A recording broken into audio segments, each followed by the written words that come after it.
எல்லாருக்கும் வணக்கங்க. இன்னைக்கு பிரம்மமுகூர்த்தத்துடைய 10வது நாளுங்க. எப்பவும் போல் 3 மணிக்கெல்லாம் என்னோட பூஜை வேலையெல்லாம் ஸ்டார்ட் பண்ணிட்டேன். முகூர்த்த விளக்கு தொடங்குறதுக்கு முன்னாடி பார்த்தீங்கன்னா நிறைய யோசனையாகவே இருந்துச்சு. ஆனால் இப்போ தொடங்கினதுக்கப்புறம் 10 நாள் போனதே தெரியலங்க. அவ்வளோ சூப்பராக இருக்குது. பிரம்ம முகூர்த்த விளக்கு வைக்கும்போது நான் டெய்லியுமே ஒரு பஞ்சகவ்ய விளக்கு ஏற்றுவேன் அப்படின்னு நான் சொல்லியிருந்தேங்க. பஞ்சகவ்ய விளக்கு ஏற்றுறது அப்படிங்கிறது வீட்டில் ஒரு யாகம் நடத்தினா என்ன பலன் கிடைக்குமோ அந்த பலன் இந்த பஞ்சகவ்ய விளக்கில் கிடைக்குதுங்க.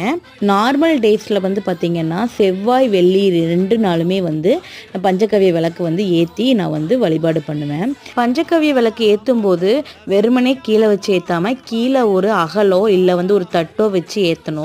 நார்மலாக விளக்குகள் ஏற்றுற மாதிரி எண்ணெய் நெய் போட்டு திரி போட்டு விளக்கு ஏற்றணும். இது ஃபுல்லாகவே இப்படி எரிஞ்சு வருங்க. இந்த சாம்பலை திருநீராக நம்ம யூஸ் பண்ணலாம்.